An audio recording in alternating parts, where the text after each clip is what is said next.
a first-time home buyer looking to enter the market in Seattle, it can be really tough and intimidating and scary. Not only are the prices sky high, but the market is just moving so quickly that you feel like you're just stepping onto a fast-moving river there when you go out into the market. This is Emily Cressey, your digitally enabled Puget Sound community advisor.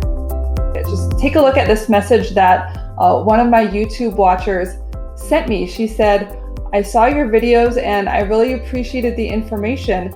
And my husband and I are looking for a home in North Seattle, but the current housing market is super intimidating. If you have any good information we can use to start our home hunting journey, that would be great. So I'm making this for you. You know who you are. And if that's not you, then put yourself in her shoes, because almost all of the first-time home buyers that I work with feel the exact same way.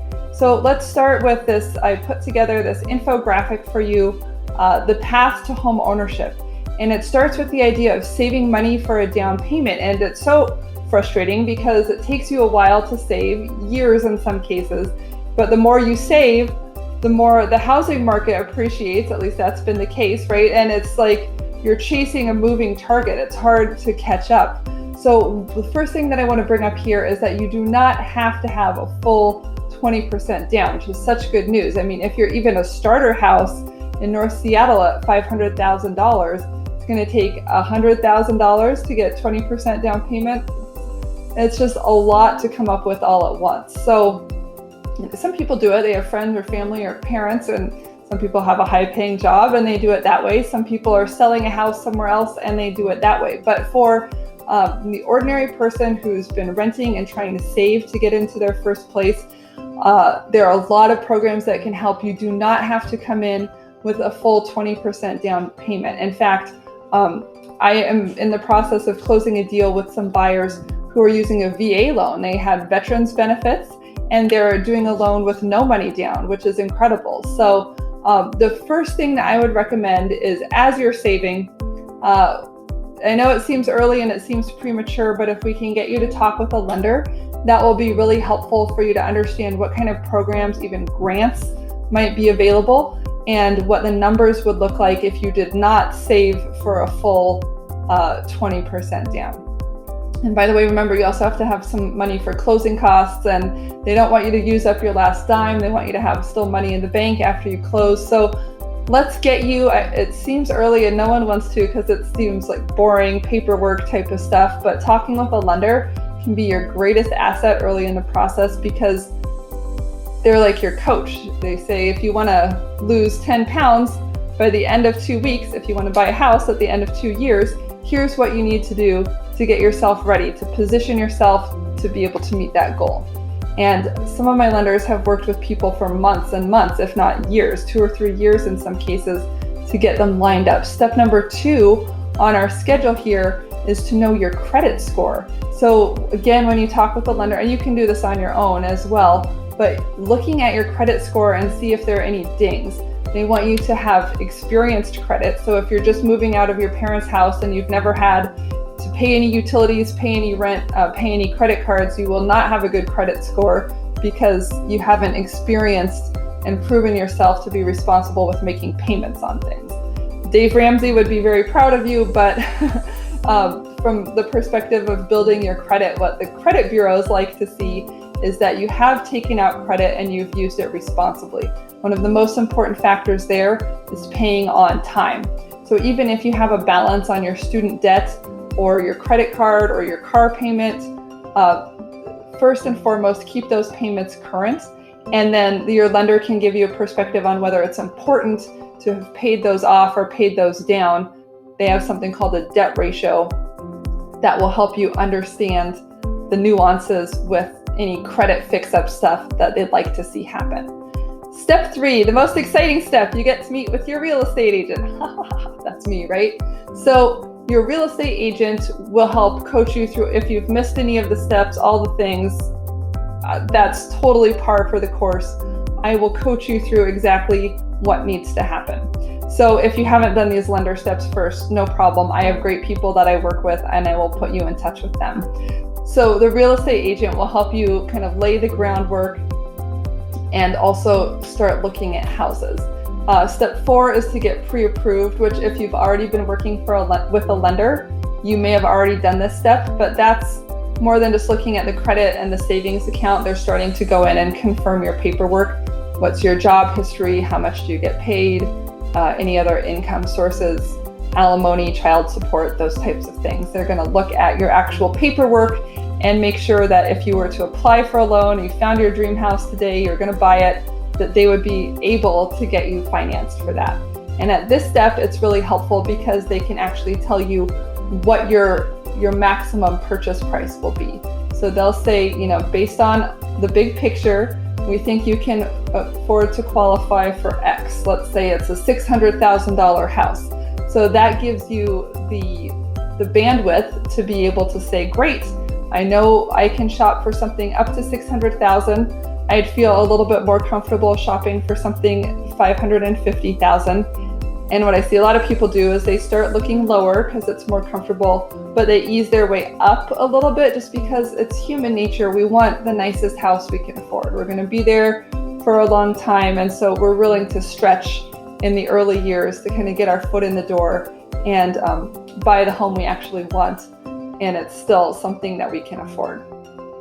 So we'll get you pre-approved and we'll start looking at houses.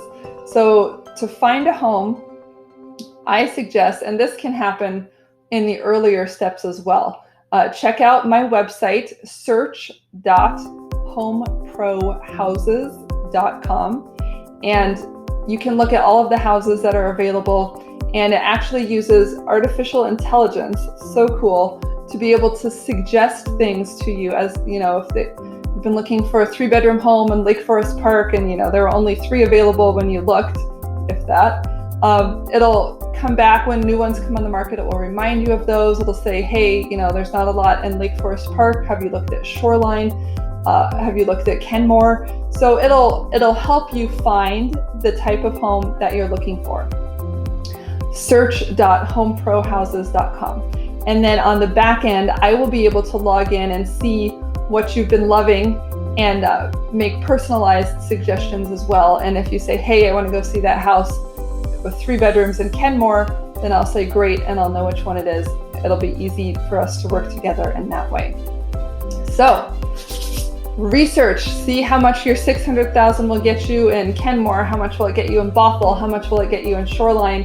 You can kind of get to know some of the neighborhoods and what your money will buy there, what the school district is like, or other important factors. And then we'll be ready to start actually going out, getting in the car, unlocking the door, looking inside the homes.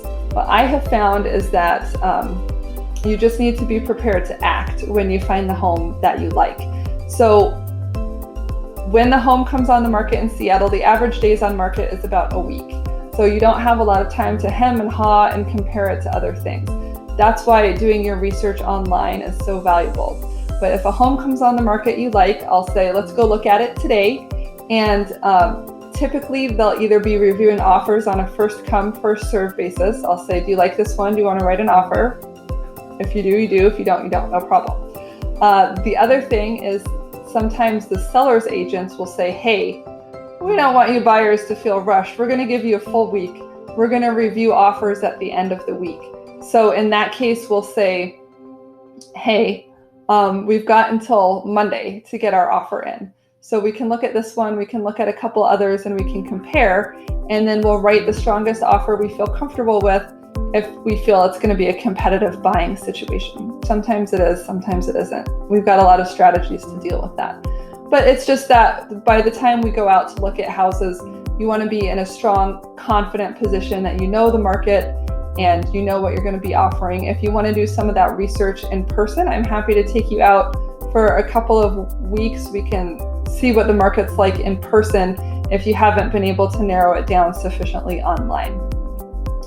Once your offer has been accepted, there are a couple more steps. So you want to have a home inspection, which is where the inspector comes out for 3 hours. He goes up on the roof, he goes down in the crawl space, he checks all the outlets, make sure there's heating and water and all of those things, and he'll write you up a big long report. Sometimes we also do a sewer scope.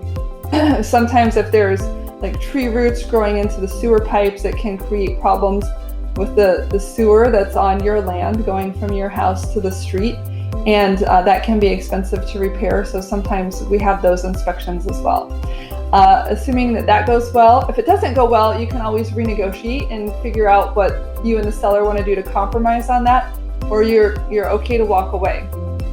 But you do want to make sure, I think, that either you or the seller, somebody has done a proper inspection on the property. Then you'll get a home appraisal. This is something that's initiated by the lender, and the bank will send out a guy to make sure that, hey, you're paying $600,000 for this house. We want to make sure it's worth $600,000. If we only think it's worth $500,000, we do not feel comfortable giving you such a big loan on this property. So they're just confirming the value of the house. And then from that point on, it's a march toward closing. You'll get a big fat packet like this. This is from a refinance that I did. Lots of paperwork here. You'll get this from the lender. A notary will most likely come out to your house. That's the way we've been doing it lately. And you'll just sit at the kitchen table and sign. The seller will do the same thing on their end, and will mail it in to the closing office. You'll wire your funds, and then as soon as the funds have been confirmed and the paperwork has been confirmed, you'll get the keys, and congratulations, you're a homeowner. So yes, there are a lot of steps.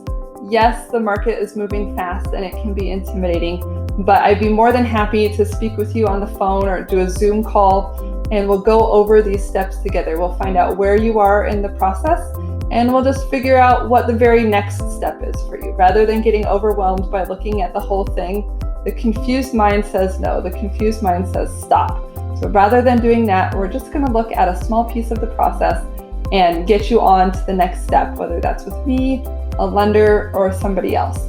So this has been Emily Cressey with HomeSmart. If you liked this video, be sure to subscribe to our channel and check out these other videos we have available for you to watch.